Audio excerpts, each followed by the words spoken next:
It's what the family has asked to happen as well, not just Officer Rolfe, now former Officer Rolfe who shot the weapon, but also the other officer there, Brosnan, who was not fired, who was placed on administrative duty. But the reality is it could be a different charge. It may not be murder, felony murder, or voluntary manslaughter, and there may be no charges at all. Now, I've asked people here what that would mean if there were no charges determined to be filed against those officers. People have said that you're going to see it explode. You're going to see anger if that is the case, Brianna. That they are hoping to hear, at least the people who've shown back up at this Wendy's, they are hoping to hear that the district attorney will announce some kind of charges. And look, we're going to hear from the Brooks family afterward. They're going to be at their attorney's law firm speaking about an hour and a half after the district attorney announces his decision.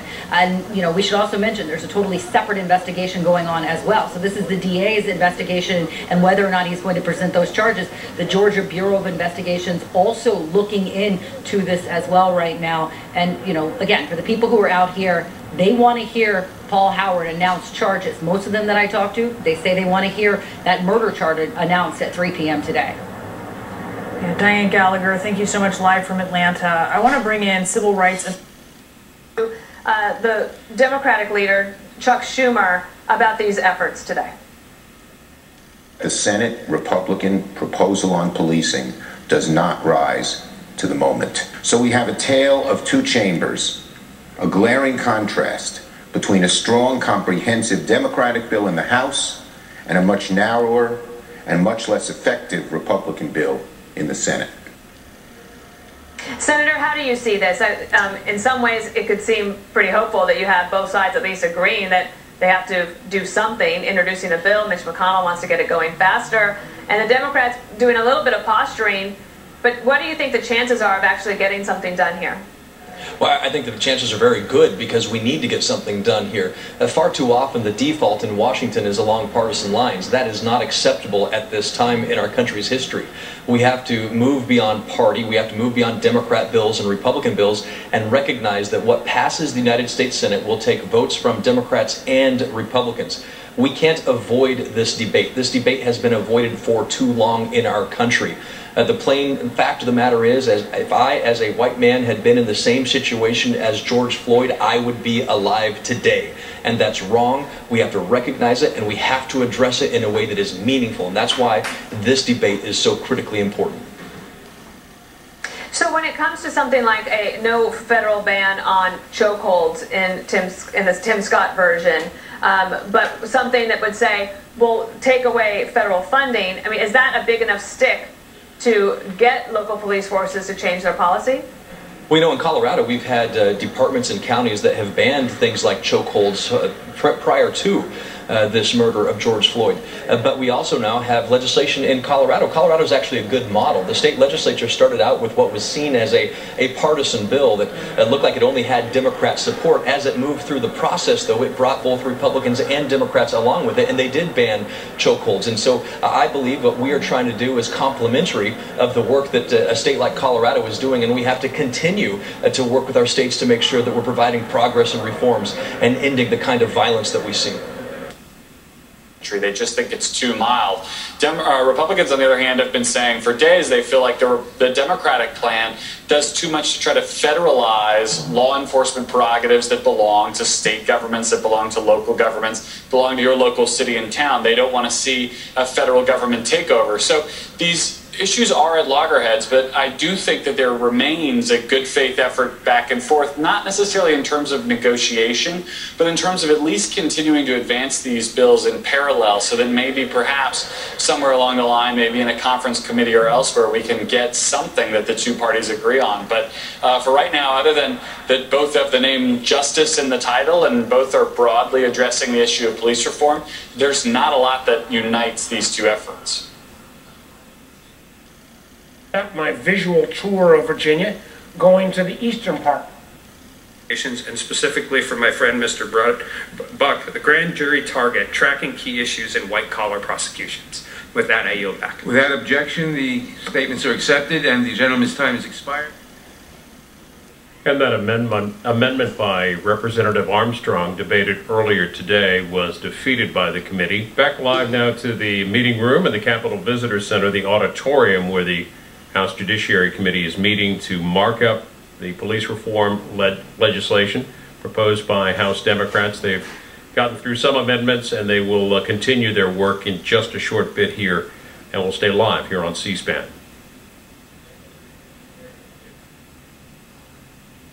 After opening is seeing 4 times as many cases on average as mid-May. Tulsa, where they're going to have that MAGA rally on Saturday, had its highest day. In Texas, they have set a record 5 days straight for the most number of people in hospital with COVID.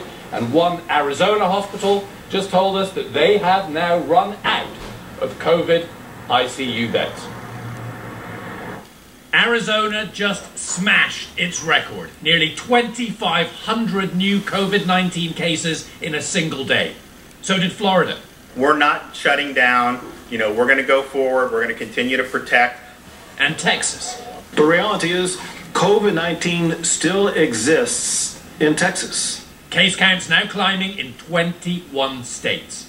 And then a few days or a week later, you'll see a spike in the hospitalizations, and then a few days later, you'll see a spike in the deaths. And unless you actually implement these public health measures, you are going to have that. It is inevitable, despite all the happy talk coming out of the White House. Public health measures aren't even implemented in the Rose Garden.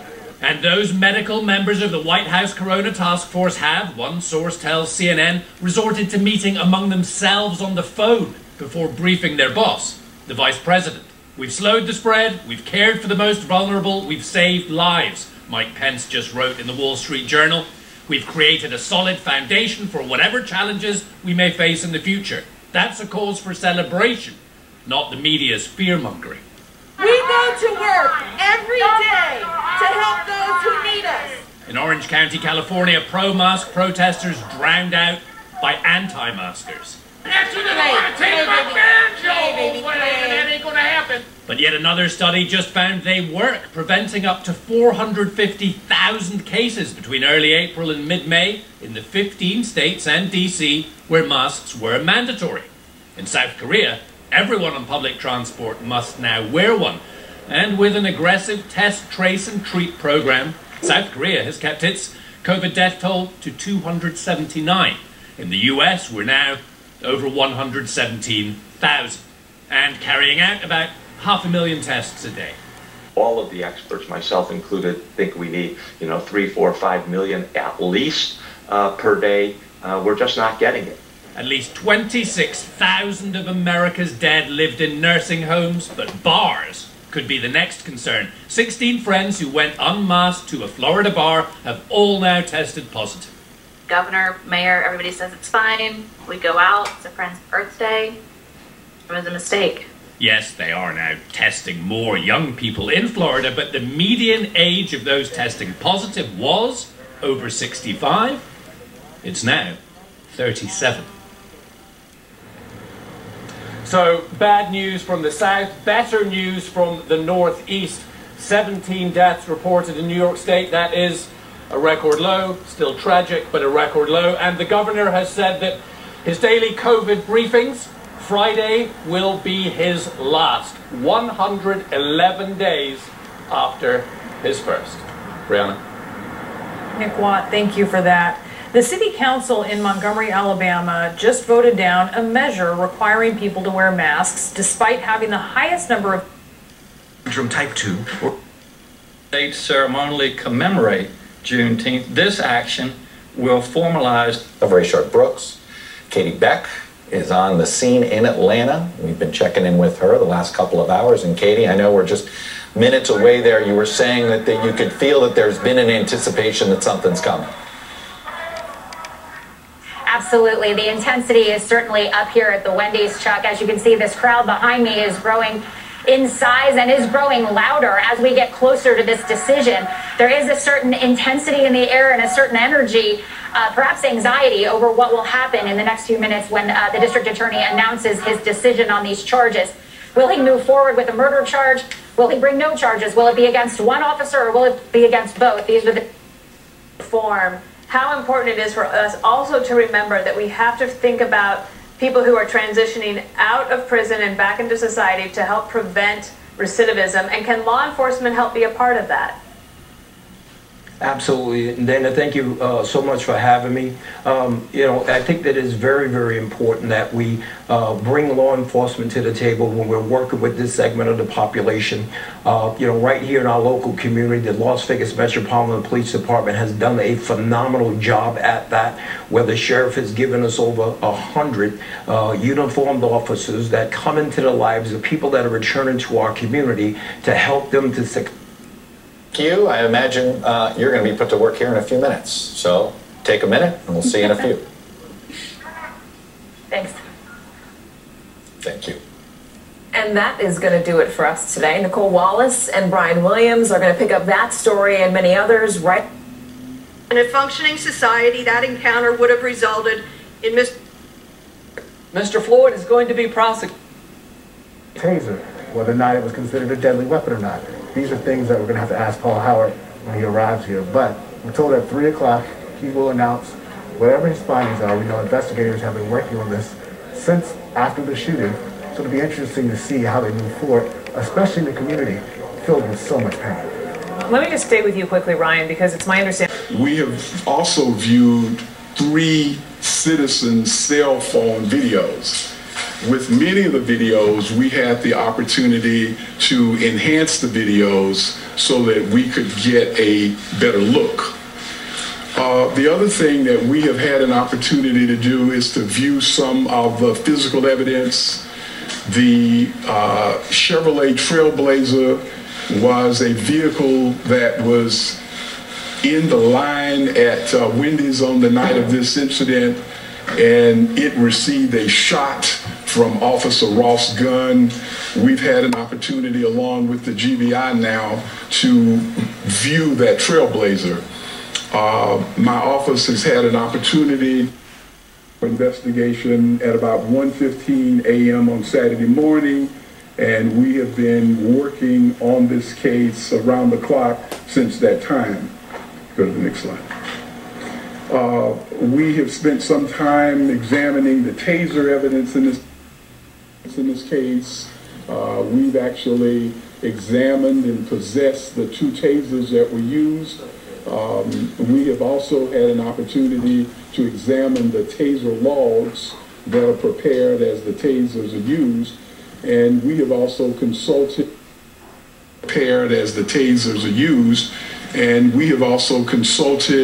with a taser expert from the company that manufactures the tasers. We received a preliminary medical autopsy. We've received a preliminary ballistics report, and in reaching our conclusions today, we have worked with both the Georgia Bureau of Investigation as well as the Atlanta Police Department. This will be the 4th time that we have asked that arrest warrants are issued in a case before an indictment. This lists the other 3 cases that we were involved with where an arrest warrant was issued prior to indictment. Unfortunately, this marks the 40th prosecution of police officers for misconduct here in our county, and this is the 9th time that we've prosecuted a homicide case committed by a police officer. 8 of those cases involved black males, and 1 of those cases involved a black female. So in reaching our decision, there were some considerations that we considered important. And one of the things that we noted from our evaluation was that Mr. Brooks, on the night of this incident, was calm, he was cordial, and really displayed a cooperative nature. Secondly, even though Mr. Brooks was slightly impaired, his demeanor during this incident was almost jovial. Also, we noted that he received many instructions from the Atlanta officers, and he was asked many questions. Some of the questions he was asked repeatedly, but for 41 minutes and 17 seconds, he followed every instruction. He answered the questions. The fourth thing we noted is that Mr. Brooks was never informed that he was under arrest for driving under the influence. And this is a requirement of the Atlanta Police Department when one is charged with a DUI. The Atlanta Police Department's own procedures require that that person is informed immediately that they are under arrest. And then he was grabbed from the rear by Officer Roth, who made an attempt to physically restrain him after the 41-minute and 17-second discussion. We concluded and considered it as one of our important considerations that Mr. Brooks never presented himself as a threat. At the very beginning, he was peacefully sleeping in his car. After he was awakened by the officer, he was cooperative, and he was directed to move his car to another location. He calmly moved his car. Mr. Brooks was asked whether or not he had a weapon. He indicated that he did not. Without any resistance, he passed his driver's license to the officers, and the officers then asked Mr. Brooks whether or not he would consent to a pat-down or a body search, and Mr. Brooks allowed them to search him, and the search yielded no weapon. We found that it was of interest that when the officers patted Mr. Brooks down, they noticed there was a bulge in his pants.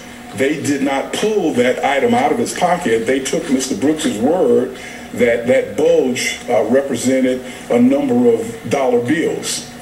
But Mr. Brooks never displayed any aggressive behavior during the 41 minutes and 17 seconds. Now, this is another important consideration that we discovered as we evaluated this case. Once Mr. Brooks was shot, there is an Atlanta policy that requires that the officers have to provide timely medical attention to Mr. Brooks or to anyone who is injured. But after Mr. Brooks was shot, for some period of 2 minutes and 12 seconds, there was no medical attention applied to Mr. Brooks.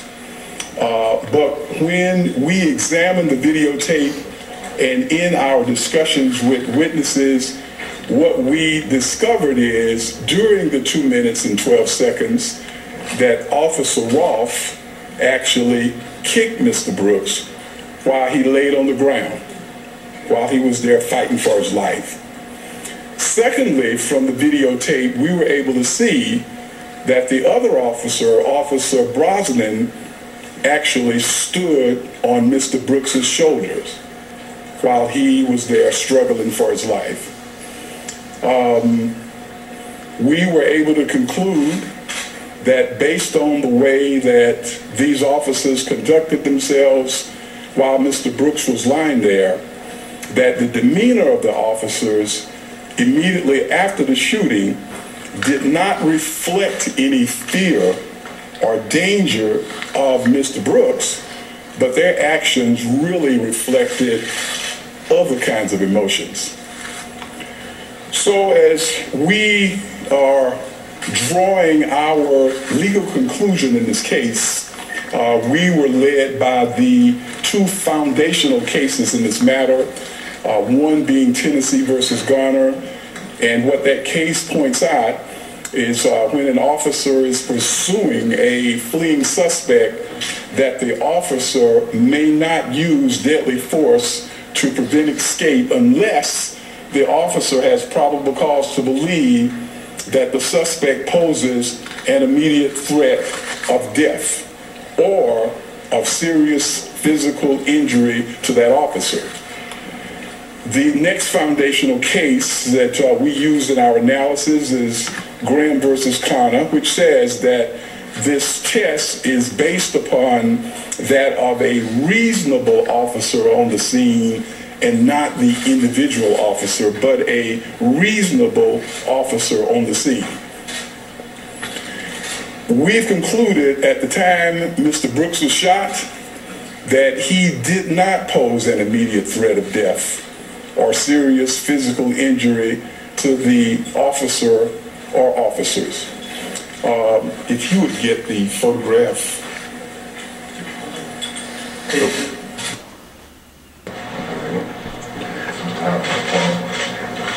Violation of APD's SOP. That's an SOP, I believe it's 4.1.1. And after their analysis that the actions were excessive, Officer Roth was fired. We have also concluded that Roth was aware that the taser in Brooks's possession, that it was fired twice. And once it's fired twice, it presented no danger to him or to any other persons. Now, we have had something quite remarkable happen, and it involves the testimony of the other officer, Devin Brosnan, because Officer Brosnan has now become a state's witness. He has decided to testify on behalf of the state in this case. What he has said to us, that is within a matter of days, he plans to make a statement regarding the culpability of Officer Roth. But he indicated that he is not psychologically willing to give that statement today. Officer Brosnan, however, has admitted that he was in fact standing on Mr. Brooks's body immediately after the shooting. So these are the charges that we have had filed today, signed by one of our Superior Court judges. These are the 11 charges against Officer Roth. The first charge is felony murder. This is the death that is as a result of an underlying felony, and in this case, the underlying felony is aggravated assault with a deadly weapon, and the possible sentences for a felony murder conviction would be life without parole, or the death penalty. Now, he's also charged in the arrest warrant with aggravated assault with a deadly weapon, and this is a count charging him for the shooting of Mr. Brooks, and the possible sentence for aggravated assault is 1 to 20 years. The third aggravated assault account is for the shooting towards or in the direction of Mr. Melvin Evans. Mr. Evans was the person who was seated in the car. We have the picture of Mr.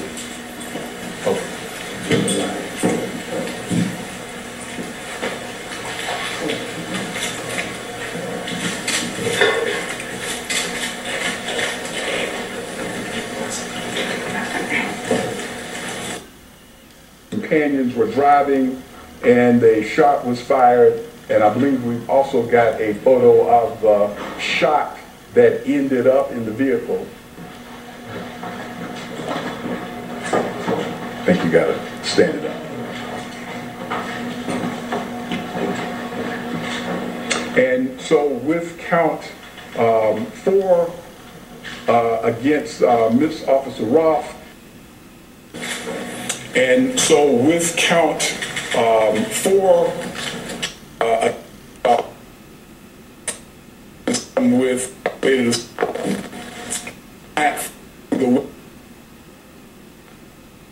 who was in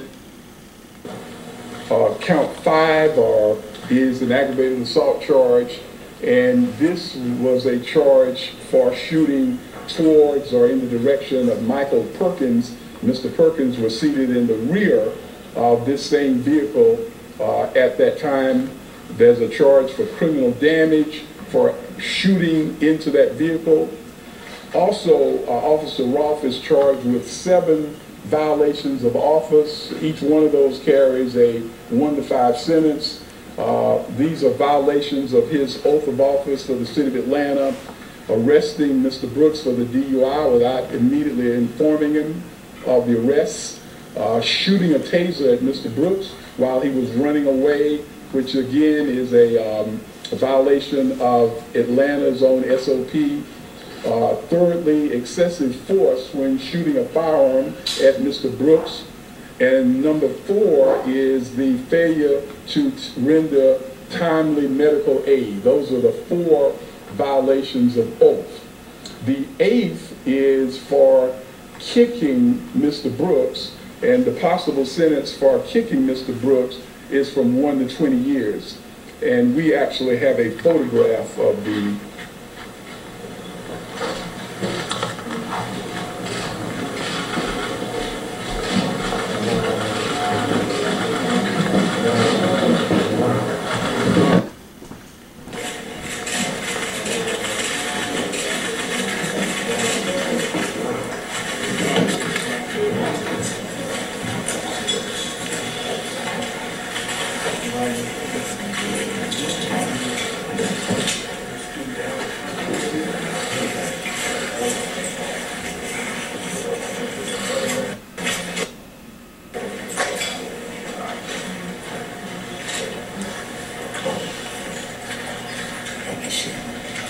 and if you would go to the next one. Or aggravated assault, and this is for standing or stepping on Mr. Brooks's shoulder. The possible sentence for this crime is 1 to 20 years. And this is a photograph of Officer Brosnan, who you can see to the right. And at the time of the photograph, he is standing on the body of Mr. Brooks. And as I've indicated earlier in our conversations with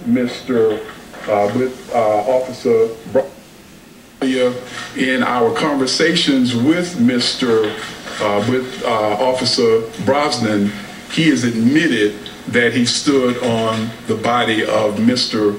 Brooks. He said he believes that he was standing on Mr. Brooks's arm, but that is what the photograph shows. We've also charged him with additionally 2 violations of oath. One is for the standing on the shoulder. That is an unauthorized weaponless control technique which the City of Atlanta prohibits. And the second violation of oath was for the failure to render timely medical aid to Mr. Brooks.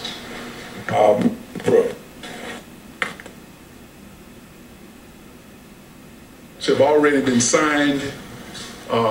We are asking Officer Roth and Officer Brosnan to surrender themselves by 6 p.m. on tomorrow. Because Officer Brosnan is now becoming a cooperating witness for the state, we are asking the court to grant a bond of $50,000 and to allow Officer Brosnan to sign that bond. As I indicated, that he would become one of the first police officers to actually indicate that he is willing to testify against someone in his own department. As for Officer Roth, the person who fired the 2 bullets, we're recommending no bond for Officer Roth. If he is given a bond, that would be done by one of our Superior Court judges. But because of the severity of his act, and then following up that act with kicking Mr. Brooks, we're asking that he not be granted a bond. I think that's it. I do want to ask Mr. Sean Williams Mr. Williams represents Melvin Evans, who was driving the vehicle from Memphis. I have already apologized to Mr. Evans on behalf of the people of Fulton County and the city of Atlanta. He was only down here for a short while, and it's really unfortunate that he was, his vehicle was fired upon that night. Sean? Thank you, Mr. Howard. I first want to, on behalf of all three of my clients who not only witnessed this horrific and tragic killing of this young man, I want to offer the condolences from them to the Rayshard Brooks family, and particularly his daughter.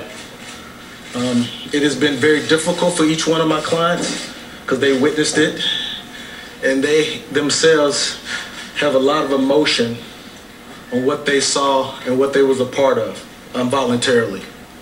I want to thank Paul Howard personally and commend him. I've been doing these type of cases across this nation, and Mr. Howard is one of the few prosecutors who will actually go on the line to even investigate something like this, as serious as this, and to do it in a way that I believe makes this city proud, as I'm a resident of this great city. And as he said, with greatness come responsibility. The city of Atlanta is a great city, and I wanted to apologize to my clients themselves that they came from Memphis and witnessed this. They're not going to give statements here today, but I will confirm to you that they have met with the Georgia Bureau of Investigation, provided them statements as well as information to support what you saw presented today by Paul Howard. It confirms that at no time was Mr. Brooks ever a threat to anyone, including the officers in that Wendy's parking lot. My client's statements confirm that Mr. Brooks was running, his back was turned, and was never a threat to anybody. The only threat that arose is when officer pulled out a gun. 2 of those bullets entered Mr. Rayshard's Brooks' body, killing him. 1 of those bullets entered my client's vehicle, almost killing them. We could be here talking about 4 murders. And for that, my clients have suffered a lot, but nothing compared to what this family has. And with that said, my clients are here to join the fight of justice, to provide any assistance to this family, as well as to the Fulton County District Attorney's Office, as well as the GBI. And they look forward to an opportunity where they have justice is served. And I want you to know that they were fearful for their lives. That bullet came very close to them, and Mr. Brooks's body laid less than 10 feet from their vehicle. And keep in mind, this was in a crowded Wendy's drive-through parking lot. And when you take the actions of reasonableness, as Mr. Howard said, reasonableness never has a deadly weapon being fired when you have innocent bystanders like my client standing. All of those things, as well as the fact that Mr. Brooks was not a threat to any officer that night, should have gone into play, but it didn't. And I hope and pray that with this action by Fulton County District Attorney's Office, as well as the actions by Mayor Bottoms and the task force, that we don't have to have any more press conferences like this anytime soon. Thank you, Mr. Howard. I appreciate you. And ladies and gentlemen, Mrs. Miller, who is the wife of Rayshard Brooks, is here today. I think her attorney, Chris Stewart, is going to speak in her stead.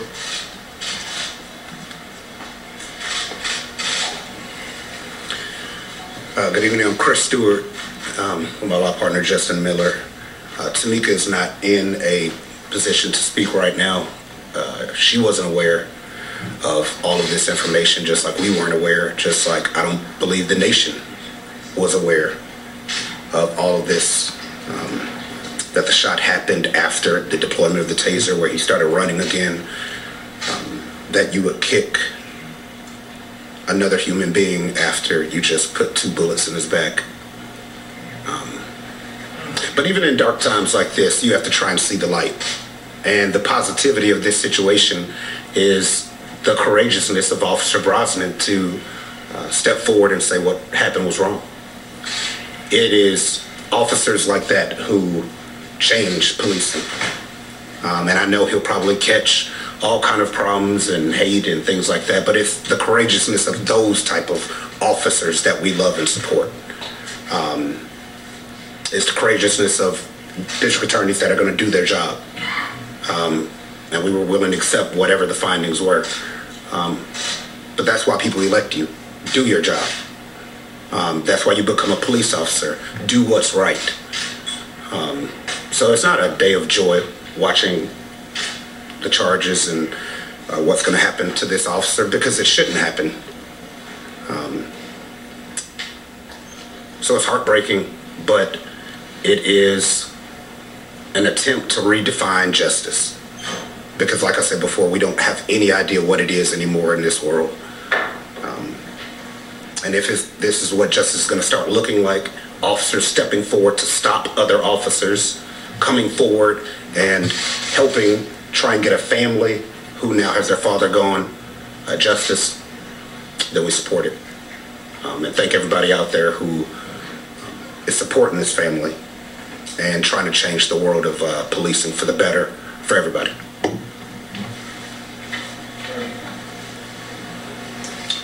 All right, I am going to try to take a few questions. I promised Ms. Miller that I would get what we contend will be proven to be the correct view of what happened.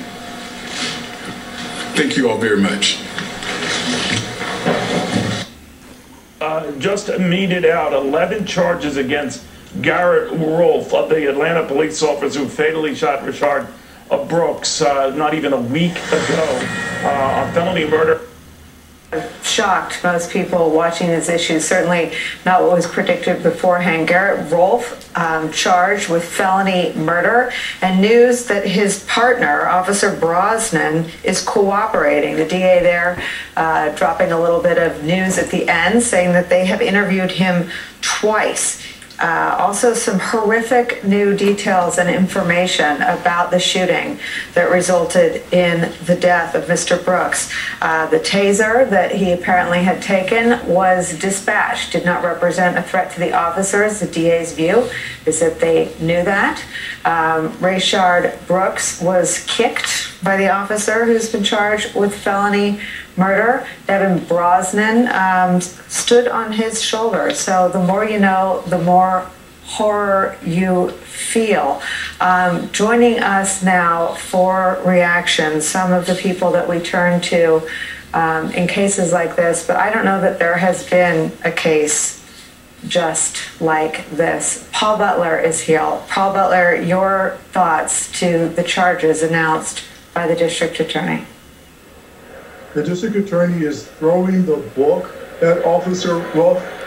There have been 182 people killed by Georgia police officers in the last 5 years.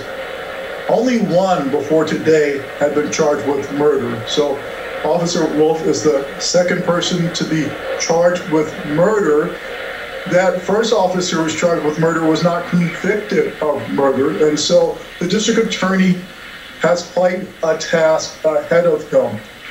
In Georgia, police are only allowed to use deadly force if they reasonably believe that they are about to be killed or seriously hurt, or someone else is about to be killed and seriously hurt. So the issue will be whether it was reasonable for also Officer Rolfe to think that Mr. Brooks was about to kill him. Now, the defense will be that that belief was reasonable. The defense will be that a taser, when it's used by a non-trained civilian, is a deadly weapon. The rebuttal to that defense will be that the officer shot Mr. Brooks 2 times in the back. So how could someone fleeing present a deadly threat? Used against an officer. An officer has a right to use also deadly force. That's Georgia law. Now, what happened here was Everything was beautiful and peaceful and calm up until the time that they got ready to arrest this man. And when they had tried to arrest Mr. Brooks wrestled with him, grabbed one of the tasers, and took off. The officer, Rolf, is right behind him, and he's running behind him. He has his taser out. He moves his taser from his right hand to his left hand. He then pulls his service revolver, but this is why this case, I believe, will not be, these officers will not be found guilty. It's because at that stage, unfortunately, Mr. Brooks turned and shot the taser at the officer. And let me just say something. I've heard all of this crap about a taser is not a deadly weapon. As a lawyer, I can tell you, I have represented 2 people against police officers who have used tasers, and those 2 people that I represented died. They died as the result of being tased. A taser is a weapon. A taser can be a dangerous weapon. And when you look at the fact, and what troubles me about the overcharging is that they had a felony murder charge, so they had to have an underlying charge. And that underlying charge was aggravated assault. And one of the charges is just not going to stick whatsoever. And that is that when Ralph pulled the trigger of that gun, that a bullet went in the direction of someone that was a bystander. And they charged that. And that you would have to show that Officer Ralph intended to shoot the bystander. So what I'm upset about here is I want to see justice. But what we are watching here today, and your viewers need to know it, we are not watching justice take place here. I don't give a damn about this white-black situation. These are human beings. I can tell you, this case is going to have a far-reaching adverse effect on the morale of officers in that police department. You know, going back to the night of the shooting, or here's my bank, or here's my bank, because if you don't, who would be the main witnesses for the prosecution are sympathetic to the cop who's charged, or in some instances even try to sabotage the case. So the fact that this second officer is cooperating is extremely helpful for the prosecution. Among other things, they'll want to know, how did this encounter escalate so badly from a call about someone asleep in a car in a drive-through to 2 shots in the back? We know that the first officer, this is the one who's cooperating, when he showed up at the scene, he was very civil. There was a civil conversation. And in fact, his first instructions to Mr. Brooks were that Mr. Brooks simply go to the parking lot, drive to the parking lot, and sleep it off. It wasn't until the other officer got involved that the situation escalated. So what happened? Why did that other officer want to make an arrest as opposed to allowing Mr. Brooks to just walk to his sister's house as he offered to do? And importantly, did this officer who's cooperating, did he fear for his safety? Because if he says he didn't, that will undermine the defense case that the officer who's charged with murder reasonably feared for his life. Joining our conversation, the president of the National Action Network and a host here on. How would she have known so quickly all of those details? Well, she perhaps would have had access to law enforcement, of course, as you know, the chief of police was relieved of her duty, or she resigned. The fact that the other officer is cooperating with something no one saw coming, and I think that it will bolster the prosecutor's case. The thing that is striking is that we now know he was literally in a situation that the first officer that approached him did not even see it as warranting an arrest. It was the second officer that came.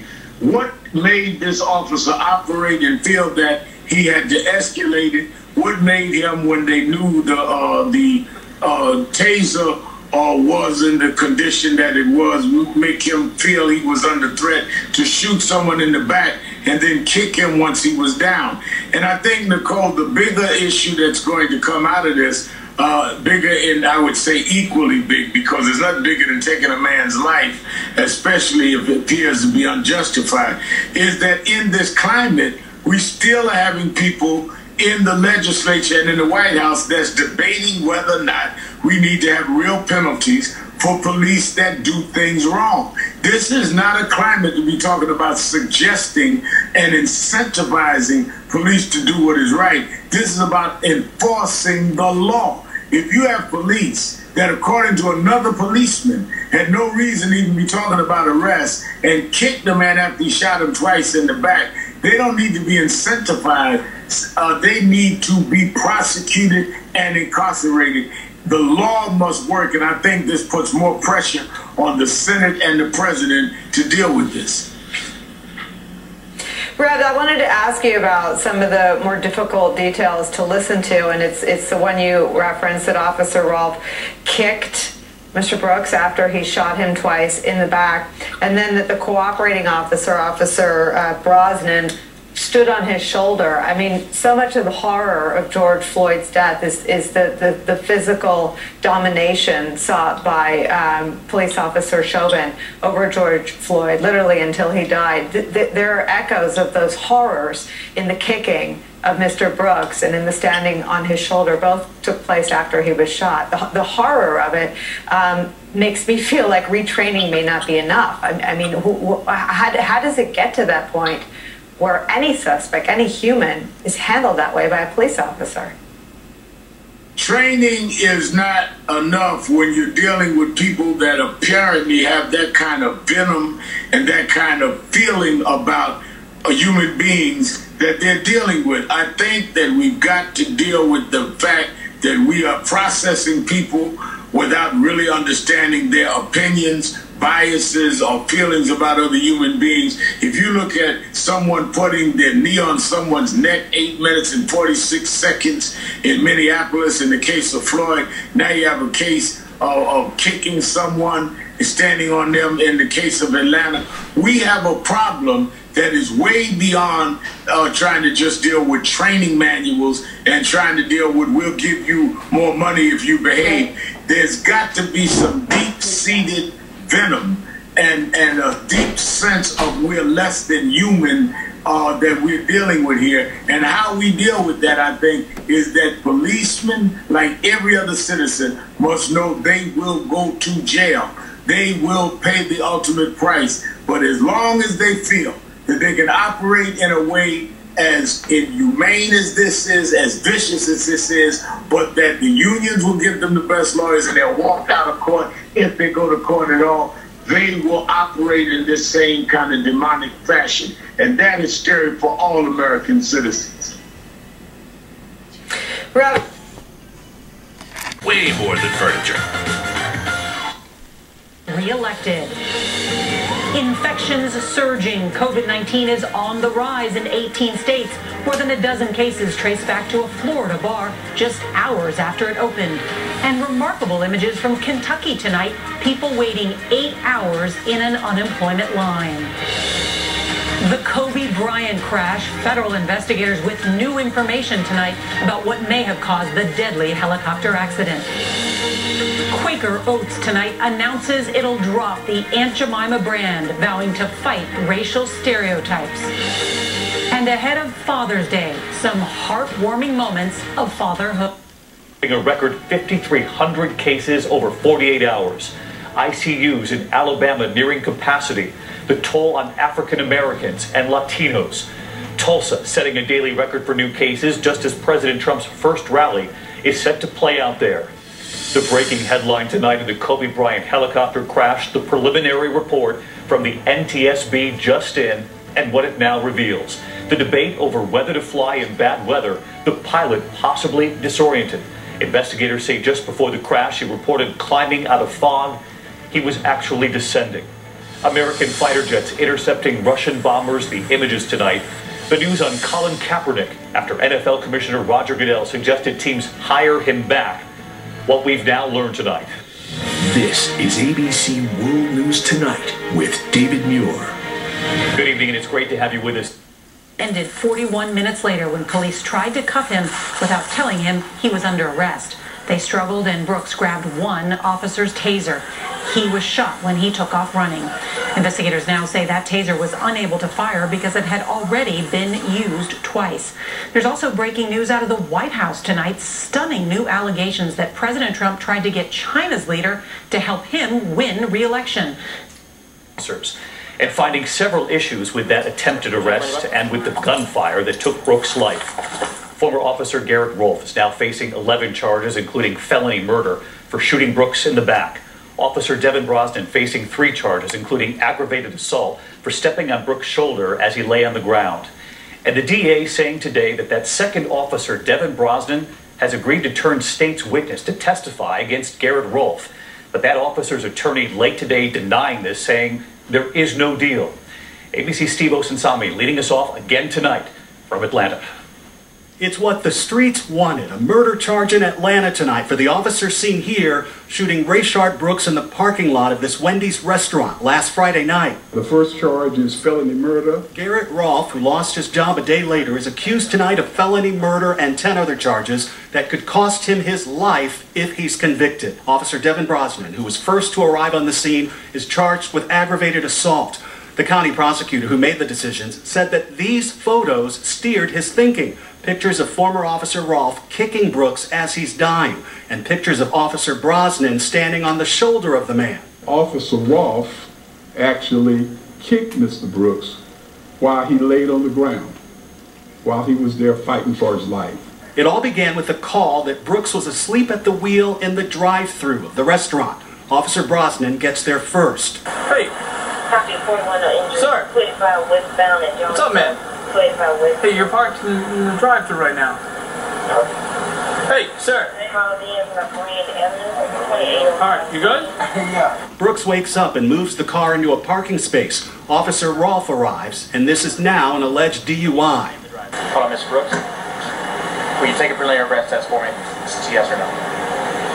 I don't want to refuse anything. It's yes or no. It's completely up to you. But when Brooks refuses arrest, it gets physical, and you see him wrestle a taser from one of the 2 officers. It's when he's seen here, reaching back with the stun gun and pointing it at the officer, when Officer Rolfe fires. In a statement, Rolfe's lawyer says his client heard a sound like a gunshot and saw a flash in front of him. Fearing for his safety and the safety of the civilians around him, Officer Rolfe dropped his taser and fired his service weapon at the only portion of Mr. Brooks that presented to him, Mr. Brooks' back. What are we doing? Or do we care about the protesters and trying to solve the issues that they have? Or do we just care to use sacrificial lambs to act like we're doing something? We don't know. But what I do know is you're tearing up the Atlanta Police Department.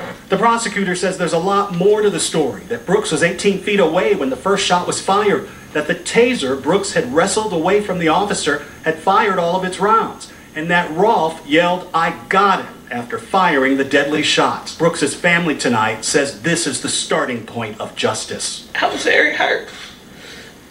I didn't imagine being there because I don't know what I would have done if I would have seen that for myself. But I felt everything that he felt just by hearing what he went through. And it hurt. It hurt really bad. Yes, we appreciate and we commend the DA's office for charging these officers appropriately. But that's just step one. In the streets of Atlanta this evening and at the Wendy's restaurant that burned to the ground, protesters cheered and blocked roads. The 2 officers have until tomorrow evening to turn themselves in. So let's get right back to Steve Osunsami with us again tonight. And Steve, we were all listening during that press conference today, the DA saying that Officer Brosnan, the second officer, had agreed to testify against Officer Rolfe to turn state's witness. But a moment ago, Brosnan's attorney now saying that's not the case. That's right, David. That officer's attorney was quite strong on the issue, saying that his client has not agreed to testify, has not agreed to plead guilty, and never even pulled out his gun to use it. The family of Mr. Brooks tonight is planning a funeral. David? Steve Osunsami leading us off again tonight. Steve, thank you. We're going to turn now to that ABC News exclusive tonight. Martha Raddatz landing the first interview with administration is suing Bolton personally in a last-minute attempt to stop the book from being released next week, claiming it still contains classified information despite a several months-long government review.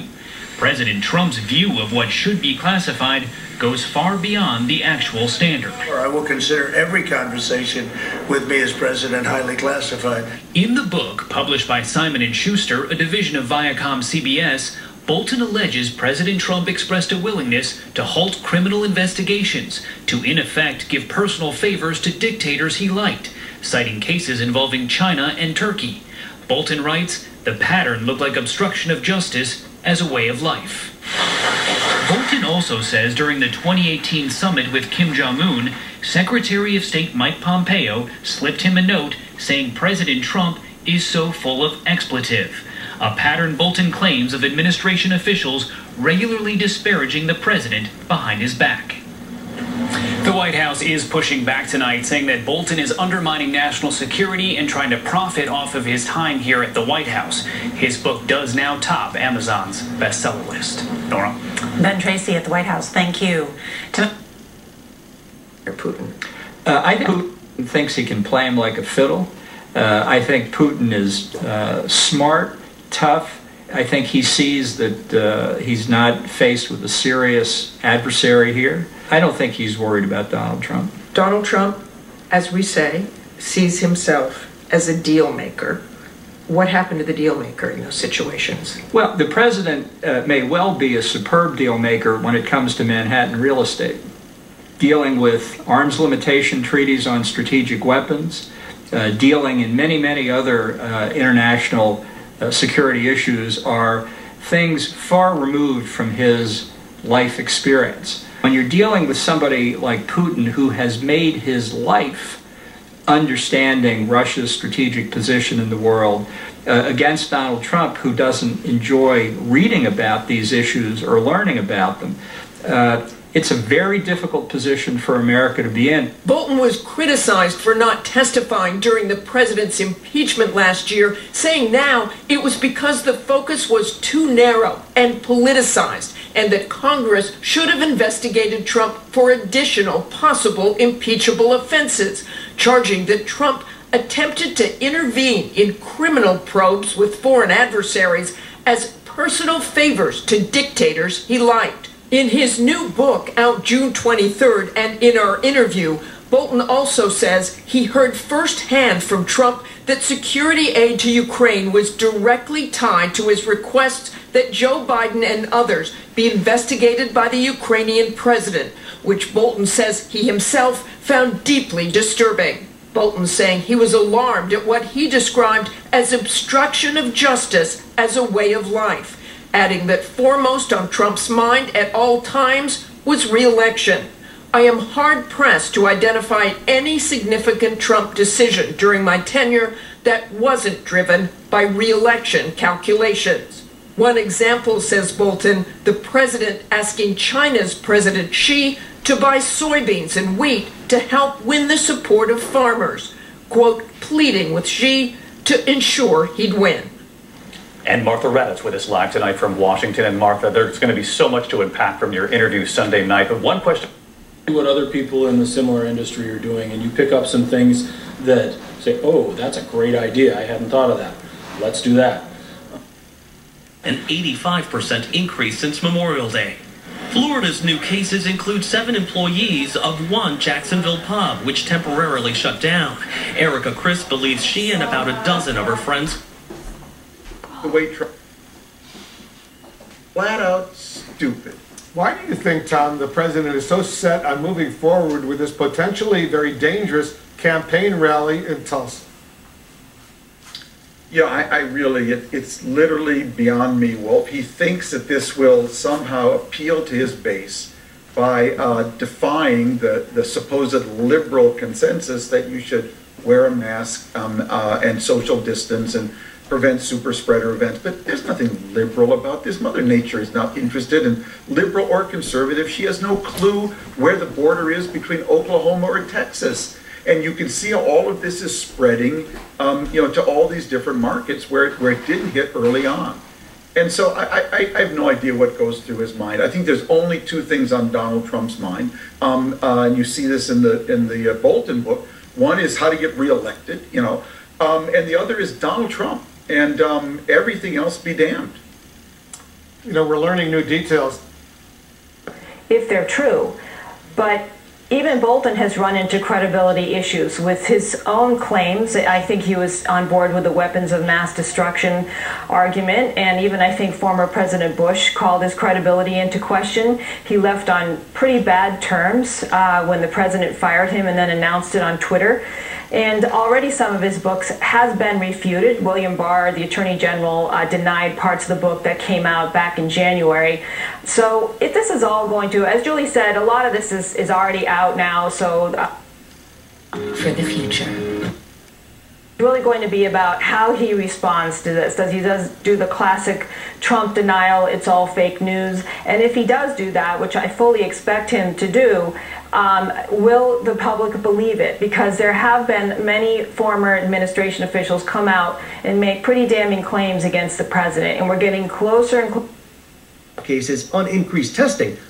Raylene Marty, Florida International University, disagrees.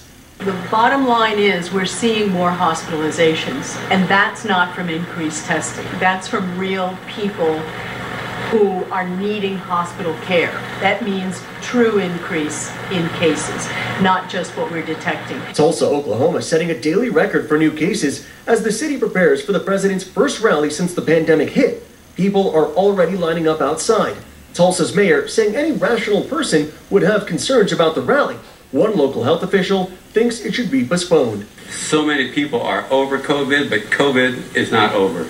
The governor insisting the rally will go on safely. We're a free society, and you're free to stay home. The president's campaign says masks are recommended but not required, asking attendees to sign a waiver clearing the campaign of responsibility if someone gets sick.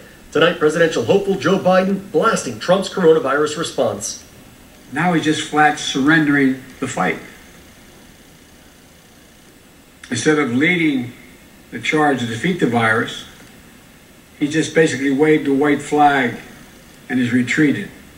New cases on the rise in 20 states plus Puerto Rico, and 15 states are reporting increased hospitalizations, including Alabama, where ICUs are nearing capacity. Emotions running high at a Montgomery City Council hearing after officials failed to pass an ordinance requiring masks. I saw 6 in my family go down the drain because of COVID. You know what it feels like, Glenn Pruitt, to lose a loved one. That's what happened in the black community. For you, William, to sit up here and call somebody I said, yes, no. I'm going to take that personally. Alarming new statistics tonight. The CDC says Hispanic Americans could make up a third of all cases, despite only being 18% of the population. And African Americans are more than 4 times more likely to be hospitalized with coronavirus than white people. And tonight, the World Health Organization says that commonly used steroid helping patients in the UK should not be used to prevent COVID-19 or on mild cases, but it is showing promise for the most severe patients. David? All right, Victor Kenda with us again tonight. Thank you, Victor. Humid, but With control of your finances. Zika does more than help lower. Here's Adrian Bankert. Tonight, the new report on the crash that killed Kobe Bryant, his 13-year-old daughter Gianna, and 7 others, including their pilot, who in their final moments told air traffic control they were climbing to 4,000 feet. But in reality, they were falling, according to the NTSB, evidence that the veteran pilot may have been disoriented in the fog. This and other details, part of more than 1,000 pages of communications now made public, including text messages sent from the pilot, Ara Zabayan, one of Bryant's preferred pilot. From a House impeachment manager today. It's curious to me that now he has something to say when he could have stepped forward as a patriot when the stakes were high and the president was on trial, and he ran and hid in the other direction. The Trump administration, for its part, is arguing that a lot of what's in this book is not fit under law to be public. They're trying to block the book's release. But as we're seeing key details coming out from reporting by newspapers and NBC obtaining the book. We're going to fit in a break, but when we come back, something very special at the end of our hour here. Grammy winner LL. Liberty, liberty, liberty, liberty.